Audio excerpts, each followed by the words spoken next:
네, 안녕하세요, 여러분. 디지털 시대의 인공지능과 법 제 8주차 강의를 시작하도록 하겠습니다. 우리 지난 시간에는 이제 중간 어, 고사 기간이었는데요.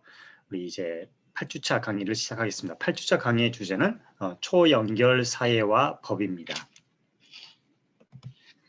우리가 이제 1년에 미래 사회가 어떻게 펼쳐질 것인가? 왜냐하면 이제 디지털 시대라고 하는 것이 이제 미래 사회의 시작이라고 할 수 있잖아요. 그래서 미래 사회가 앞으로 어떻게 펼쳐질 것인가를 아는 것은 사회에 있는 것에 법이 있다라고 하는 우리 법학의 관점에서는 되게 중요한 것이거든요. 사회가 달라지면 법도 달라지는 거죠. 예를 들어서 중세 시대의 법과 지금 오늘날의 법은 상당히 다르겠죠. 어떤 법 분야가 더 중요한지도 다 다를 것이고요. 예를 들면 민사법, 민법이라고 하는 것은 중세 때는 없었던 법이라고 할 수 있어요. 그러니까 지금과 같은 모습하고 완전히 다르다고 할 수 있는 거죠. 미래 사회에서 그럼 어떤 법이 필요하고 또 지금 있는 법은 어떻게 발전, 변화할 것인가를 아는 것이 지금 우리가 하고 있는 그 1년의 그 수업에서 그냥 중요한 테마라고 할 수 있죠. 자, 우리 지난 시간에 위험사회와 법에 대해서 배웠죠. 그래서 인간과 위험의 문제를 좀 근본적으로 음미를 해봤고요. 그리고 그런 관점에서 보면 미래 사회는 지금보다 훨씬 위험의 문제, 안전, 신뢰 문제가 더 심각해질 것이다라고 할 수 있는 거죠. 그런 면에서 보면 현재 위험 분석 체계라고 하는 일련의 체계가 시스템이 있는데요. 여기 이게 되게 중요해진다는 거죠. 그래서 안전, 위험 평가, 리스크 어세스먼트 측면에서 보는 것이 하나가 있겠고요. 그죠? 그리고 이게 이제 과학의 영역이라고 한다면 법의 영역에서는 이제 위험 관리를 하겠죠. 리스크 매니지먼트를 하는데 이것은 이제 신뢰를 줄 수 있다는 그런 측면이 있고요. 그리고 거기서 한 걸음 더 나아가 미래에는 이제 위험 소통, 리스크 커뮤니케이션까지 해서 그 수범자인 국민 또는 소비자에게 안심의 문제까지 이르게 해야 된다는 거죠. 그 안심의 문제, 위험 소통, 리스크 커뮤니케이션에서 중요한 이제 관점이 바로 이제 사회적으로 수용 가능한 위험이라는 관점이었어요. 우리 지난 시간에 배웠던 내용들이었고요. 자, 이번 시간에는 이제 초연결 사회와 법에 대해서 배울 텐데요. 초연결 사회가 무엇인지 일단 살펴보도록 하면 이건 사실 과학, 자연과학 에서 이제 비롯된 그런 이론이라고 할 수 있어요. 뭐 동조화, 카오스 이론, 나비 효과, degrees of separation 또는 공진현상 이런 것들이 있는데 처음에는 이제 물리학이나 자연과학에서 시작이 됐고 생물학에서 시작했을 수도 있어요. 근데 이제 심리학이나 이런 부분까지 더 확장이 되면서 뭔가 일련의 모든 존재들은 연결되어 있다는 생각까지 이르게 된 거죠. 그래서 이제 초연결 사회가 우리 미래 사회의 모습일 텐데 거기서 이제 법은 어떠한 역할을 해야 될 것이냐, 또 인간과 환경, 특히 이제 기계로서 인공지능 이걸 어떻게 볼 것이냐.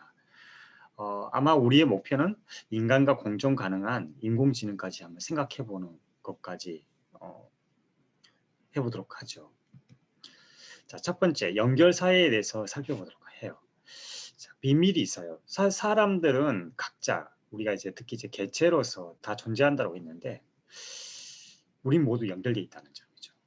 심지어 여러분들 그 숲에 있는 나무들을 보더라도 그게 개체가 각각 떨어져 있다라고 생각하시나요? 놀라운 것은 숲에 있는 나무들도 서로 연결되어 있는 거예요. 동물들도 마찬가지죠. 그래서 그런 것들을 우리가 관찰할 수가 있어요. 일정한 패턴을 찾을 수 있고 그런 것들이 이제 뭐 혼돈 이론, 또 동기화, 나비 효과, 뭐 degrees of separation, 또 공진현상 등에서 찾아볼 수 있다는 거죠. 제가 여기 준비한 영상은 이제 스티븐 스트라가츠라는 분의 이제 테드 영상인데요. 2004년도에 동기화에 대해서 이야기를 해주시고 있어요. 같이 살펴보면서 이것과 우리 인공지능이라든지 이 미래 사회에 어떤 시사점을 우리가 받을 수 있는지 한번 여러분들이 살펴보도록 해요.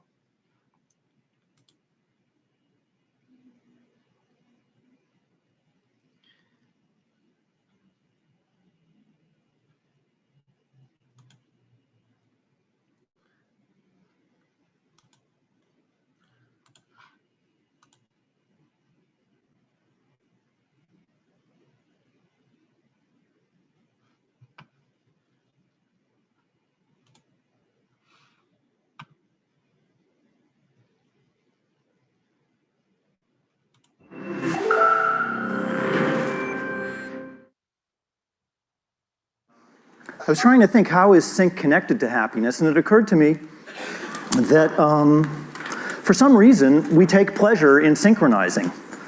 We like to dance together, we like singing together. And so if you'll put up with this, I would like to enlist your help with a first experiment today. The experiment is, and I noticed, by the way, that when you applauded, that you did it in a typical North American way. That is, you were raucous and incoherent. You were not organized. It didn't even occur to you to clap in unison. Do you think you could do it? I would like to see if this audience would know. You haven't practiced, as far as I know. Can you get it together to clap in sync?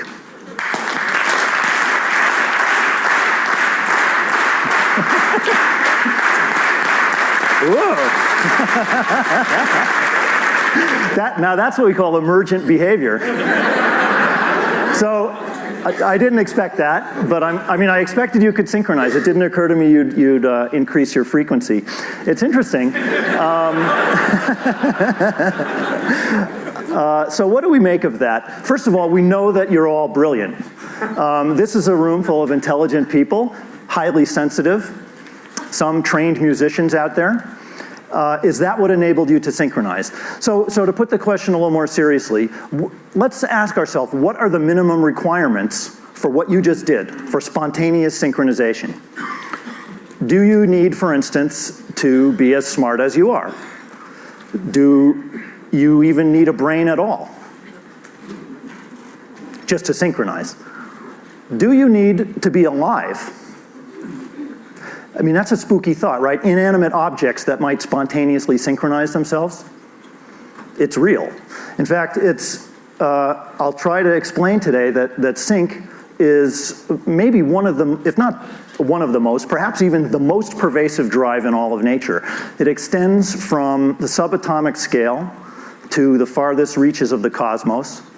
It's a deep tendency toward order in nature that opposes what we've all been taught about entropy. I mean, I'm not saying the law of entropy is wrong, it's not. But there is a countervailing force in the universe, the tendency towards spontaneous order.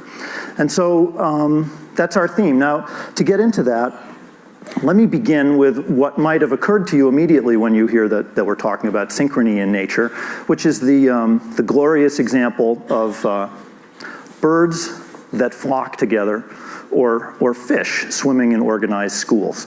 So these are not particularly intelligent creatures, and yet, as we'll see, they exhibit beautiful ballets.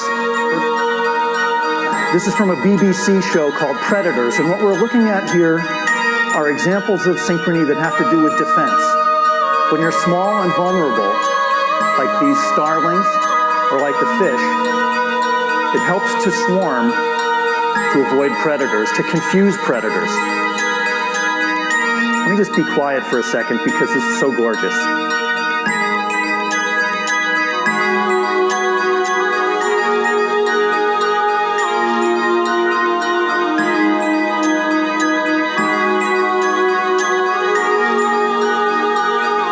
For a long time, biologists were puzzled by this behavior, wondering how it could be possible. We're so used to choreography giving rise to synchrony. These creatures are not choreographed, they're choreographing themselves. And only today is science starting to figure out how it works. I'll show you a computer model made by Ian Kuzan, a researcher at Oxford, that shows how swarms work. There are just 3 simple rules. First, all the individuals are only aware of their nearest neighbors. Second, all the individuals have a tendency to line up. And third, they're all attracted to each other, but they try to keep a small distance apart. And when you build those 3 rules in, automatically you start to see swarms that look very much like fish schools or bird flocks. Now, fish like to stay close together, about a body length apart. Birds try to stay about 3 or 4 body lengths apart, but except for that difference, the rules are the same for both.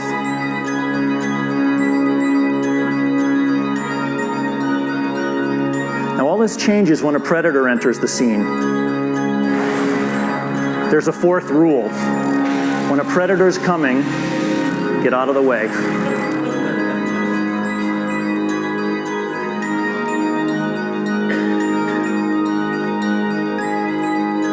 Here on the model, you see the predator attacking. The prey move out in random directions, and then the rule of attraction brings them back together again. So there's this constant splitting and reforming. And you see that in nature.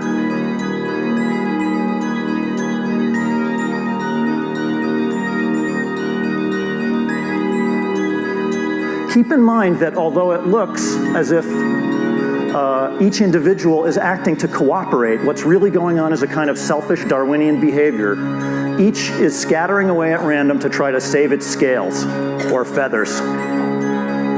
That is, out of the desire to save itself, each creature is following these rules, and that leads to something that's safe for all of them. Even though it looks like they're thinking as a group, they're not.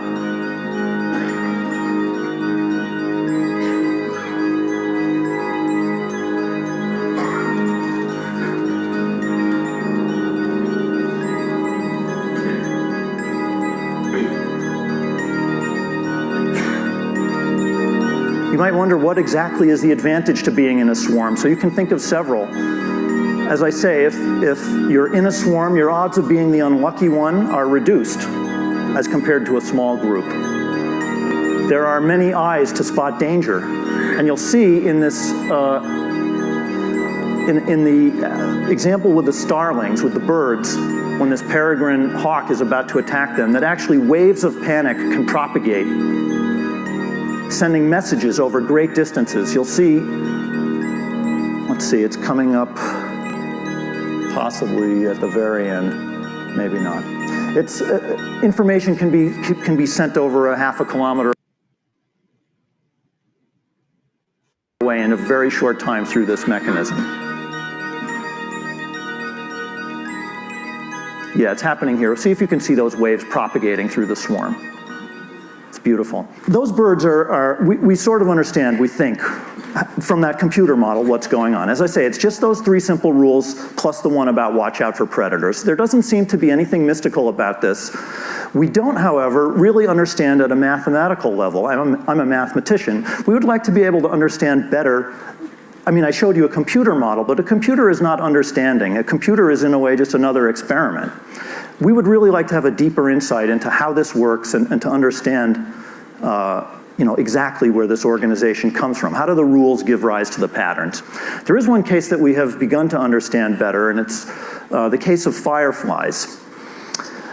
If you see fireflies in North America, like so many North American sorts of things, they tend to be independent operators. They ignore each other. They each do their own thing, flashing on and off, paying no attention to their neighbors. But in Southeast Asia, places like Thailand or Malaysia or Borneo, there's a beautiful cooperative behavior that occurs among male fireflies. You can see it every night along the riverbanks. The trees, mangrove trees, are filled with fireflies communicating with light.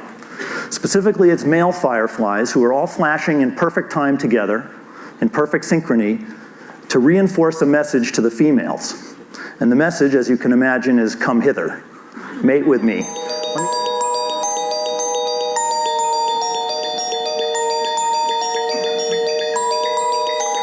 Now in a second I'm going to show you a slow motion of a single firefly, so you can get a sense. This is a single frame, then on, and then off. 30th of a second there. And then watch this whole riverbank and watch how precise the synchrony is. On, more on, and then off.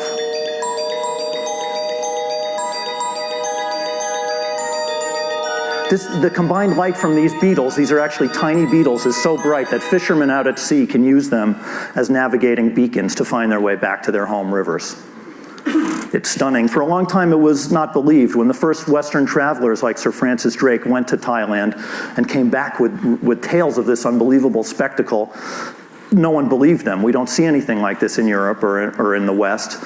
And for a long time, even after it was documented, it was thought to be some kind of optical illusion. Scientific papers were published saying it was twitching eyelids that explained it. Or a human being's tendency to see patterns where there are none. But I hope you convinced yourself now with this nighttime video that they really were very well synchronized. Okay, so the issue then is, do we need to be alive to see this kind of spontaneous order? And I've already hinted that the answer is no. Well, you don't have to be a whole creature. You can even be just a single cell. Like take, for instance, your pacemaker cells in your heart right now. They're keeping you alive. Every beat of your heart depends on this crucial region, the sinoatrial node, which has about 10,000 independent cells that would each beat, have an electrical rhythm of voltage up and down to send a signal to the ventricles to pump. Now, your pacemaker is not a single cell. It's this democracy of 10,000 cells that all have to fire in unison for the pacemaker to work correctly. I don't want to give you the idea that synchrony is always a good idea. If you have epilepsy, there is an instance of billions of brain cells, or at least millions, discharging in pathological concert. So this tendency towards order is not always a good thing. You don't have to be alive, you don't have to be even a single cell. If you look, for instance, at how lasers work, that would be a case of atomic synchrony. In a laser, what makes laser light so different from the light above my head here is that this light is incoherent, many different colors and different frequencies, sort of like the way you clapped initially. But if you were a laser, it would be rhythmic applause. It would be all atoms pulsating in unison, emitting light of one color, one frequency. Now comes the very risky part of my talk, which is to demonstrate that inanimate things can synchronize. Hold your breath for me. What I have here are 2 empty water bottles. This is not Keith Barry doing a magic trick. This is a klutz, just playing with some water bottles. I have some metronomes here.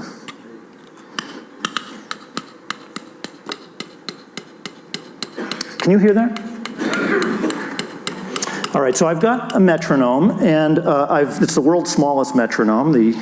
Well, I shouldn't advertise. Anyway, so this is the world's smallest metronome. I've set it on the fastest setting, and I'm gonna now take another one set to the same setting.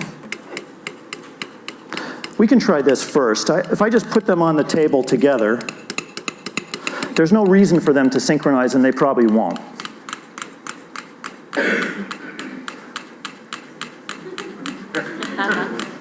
Maybe you better listen to them. I'll stand here.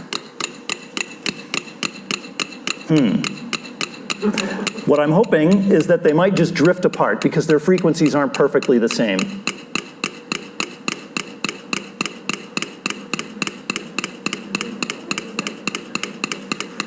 Right? They did. They were in sync for a while, but then they drifted apart. And the reason is that they're not able to communicate. Now you might think that's a bizarre idea. How can metronomes communicate? Well, they can communicate through mechanical forces. So I'm gonna give them a chance to do that. I also wanna wind this one up a little bit. How can they communicate? I'm gonna put them on a movable platform, which is the Guide to Graduate Study at Cornell. Okay, so here it is. Let's see if we can get this to work. My wife pointed out to me that it will work better if I put both on at the same time because otherwise the whole thing will tip over. All right, so there we go. Let's see. Okay, I'm not trying to cheat. Let me start them out of sync. No, hard to even do that.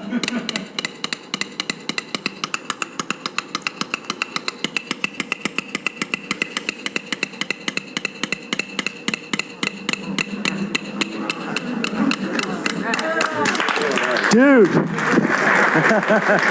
All right, so before anyone goes out of sync, I'll just put those right there. Now, that might seem a bit whimsical, but this pervasiveness of this tendency towards spontaneous order sometimes has unexpected consequences. And a clear case of that was something that happened in London in the year 2000. The Millennium Bridge was supposed to be the pride of London, a beautiful new footbridge erected across the Thames, first river crossing in over 100 years in London.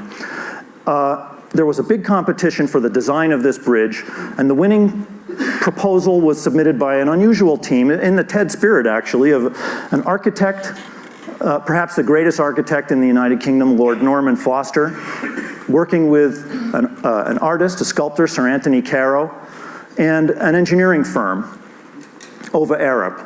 And together they submitted a design based on Lord Foster's vision, which was he remembered as a kid reading Flash Gordon comic books. And he said that when Flash Gordon would come to an abyss, he would shoot what today would be a kind of a lightsaber. He would shoot his lightsaber across the abyss, making a blade of light, and then scamper across on this blade of light. He said, that's the vision I want to give to London. I want a blade of light across the Thames. So they built the blade of light, and it's a very thin ribbon of steel. The world's probably the flattest and thinnest suspension bridge there is, with cables that are out on the side. You're used to suspension bridges with big droopy cables on the top. These cables were on the side of the bridge, like if you took a rubber band and stretched it taut across the Thames. That's what's holding up this bridge. Now, everyone was very excited to try it out. On opening day, thousands of Londoners came out, and something happened. And within 2 days, the bridge was closed to the public. So I want to first show you some interviews with people who were on the bridge on opening day who will describe what happened. It really started moving sideways and slightly up and down, rather like being on a boat. Yeah, it felt unstable and it was very windy. And I remember it had lots of flags up and down the side, so you could definitely, there was something going on sideways, it felt, maybe. Not up and down? No. And not forwards and backwards? No. Just sides to side. About how much was it moving, do you think? It was about, I mean, that much or this much? about the second one. Of this much? Yeah. At least 6 to 8 inches, I would have thought, yes. Right, so at least this much. Oh, yes. I remember wanting to get off. Oh, did you? Yeah, it So it was felt enough odd. to be scary? Yeah, but I thought that was just me. Now tell me why you had to do this? You had to do this because to keep your balance. Because if you didn't keep your balance, then you'd just fall over about, like, to the left or right, about 45 degrees. So just show me how you walk normally. Right. And then show me what it was like when the bridge started to go. Right, so you had to deliberately push your feet out sideways. Yes. And short steps. That's right, yes. Right. And it seemed obvious to me that it was probably the number of people on it. Were they deliberately walking in step or anything like that? No, they just had to conform to the movement of the bridge. All right, so that already gives you a hint of what happened. Think of the bridge as being like this platform. Think of the people as being like metronomes. Now, you might not be used to thinking of yourself as a metronome, but after all, we do walk. We oscillate back and forth as we walk. And especially if we start to walk like those people did, right? They all showed this strange sort of skating gait that they adopted once the bridge started to move. And so let me show you now the footage of the bridge, but also after you see the bridge on opening day, you'll see an interesting clip of work done by a bridge engineer at Cambridge named Alan McRoby, who figured out what happened on the bridge and who built a bridge simulator to explain exactly what the problem was.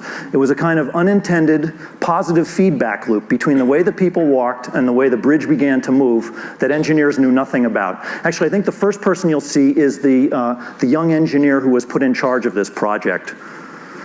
Okay. Did anyone get hurt? No. Right. So it was quite small. Yes. But real. Absolutely. You thought, oh, bother. I felt I was disappointed about it. We'd spent a lot of time designing this bridge, and we'd analysed it, we'd checked it to codes, to heavier loads than the codes, and here it was doing something that we didn't know about. Yes. The most dramatic and shocking footage shows whole sections of the crowd, hundreds of people, apparently rocking from side to side in unison, not only with each other, but with the bridge. This synchronized movement seemed to be driving the bridge. But how could the crowd become synchronized? Was there something special about the Millennium Bridge that caused this effect? This was to be the focus of the investigation. Well, at last, the simulated bridge is finished, and I can make it wobble. Now, Alan, this is all your fault, isn't it? Yes. You designed this, yes? This Yes. simulated bridge, and this, you reckon, mimics the action of the real bridge? It captures a lot of the physics, yes. Right, so if we get on it, we should be able to wobble it, yes? Alan McRoby is a bridge engineer from Cambridge who wrote to me suggesting that a bridge simulator ought to wobble in the same way as the real bridge, provided we hung it on pendulums of exactly the right length. This one's only a couple of tons, but so it's fairly easy to get going. Well, it's just by certainly, walking. it's certainly going now. Don't have to be a real vandal, just walk But and it starts to go. It's actually quite difficult to walk. You have to be careful when you put your feet down, don't you? Because if you get it wrong, it just throws you off your feet. It certainly affects the way you walk, yes. You can't walk normally on it. No, if you try and put one foot in front of another, it's moving your feet away from under you. Yes. So you've got to put your feet out sideways. So already the simulator is making me walk in exactly the same way as our witnesses walked on the real bridge. On the ice skating gate, there is another sort of snake way of walking. For a more convincing experiment, I wanted my own opening day crowd, the Science Shack team. Their instructions, just walk normally.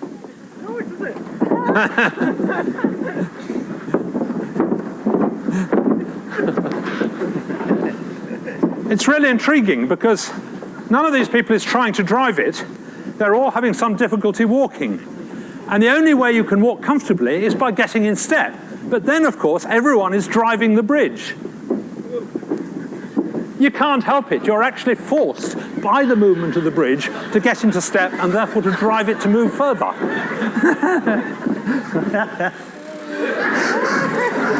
All right, well, with that from the Ministry of Silly Walks, maybe I better end. I see I've gone over, but I hope that you'll go outside and see the world in a new way, to see all the amazing synchrony around us. Thank you.